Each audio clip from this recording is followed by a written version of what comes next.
Tributario. Proyecto de ley de financiamiento. Informe de ponencia para primer debate en el Congreso.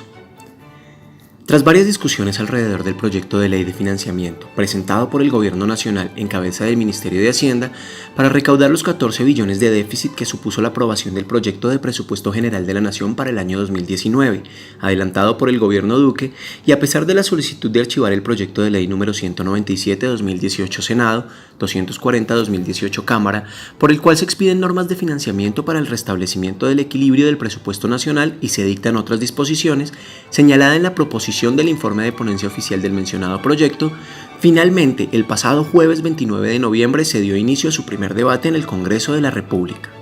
De acuerdo con el Ministerio de Hacienda, tal como lo señala en su ABC, Proyecto de Ley de Financiamiento para primer debate en el Congreso, grosso modo, estas son las propuestas con que dará inicio el primer debate en el Congreso de la República el citado proyecto de ley. Se crea el mecanismo de tributación simple a través del cual se simplifica el cumplimiento de las obligaciones tributarias de las micro y pequeñas empresas. En un único formato podrán liquidar sus obligaciones tributarias de renta e ICA. Se reduce la tarifa de renta para personas jurídicas de 33% a 30% en los próximos 4 años.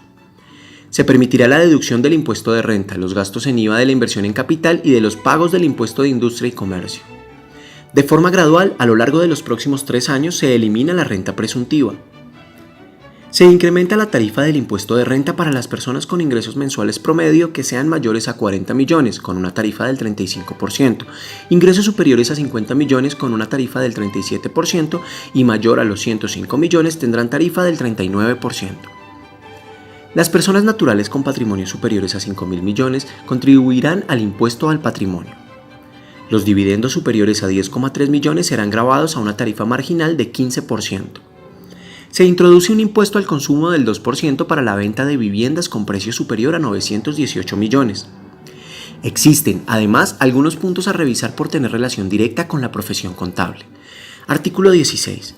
La Dirección de Impuestos y Aduanas Nacionales DIAN podrá establecer las condiciones, los términos y los mecanismos técnicos y tecnológicos para la generación, numeración, validación, expedición, entrega al adquiriente y la transmisión de la factura o documento equivalente, así como la información a suministrar relacionada con las especificaciones técnicas y el acceso al software que se implemente, la información que el mismo contenga y genere y la interacción de los sistemas de facturación con los inventarios, los sistemas de pago, el impuesto sobre las ventas IVA, el impuesto nacional al consumo, la retención en la fuente que se haya practicado y, en general, con la contabilidad y la información tributaria que legalmente sea exigida.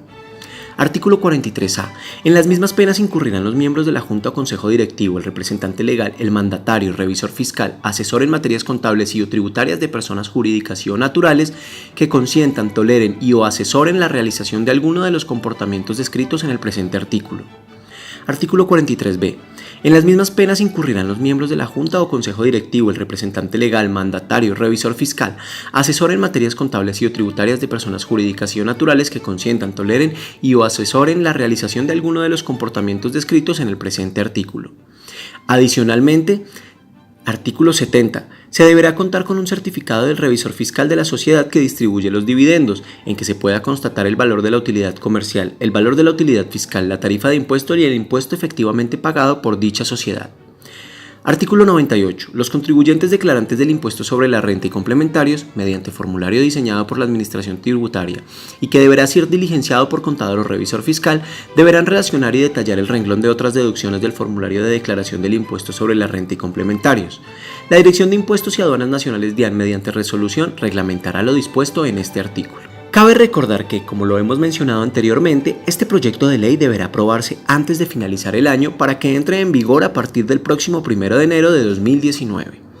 A continuación, consulte en su totalidad el informe de ponencia para primer debate, el ABC publicado por Minhacienda y el texto oficial publicado en la Gaceta del Congreso sobre el proyecto de ley de financiamiento. Ver ABC Proyecto de Ley de Financiamiento. Ver Informe de Ponencia. Ver Gaceta 000240 de 2018. Redacción INSP.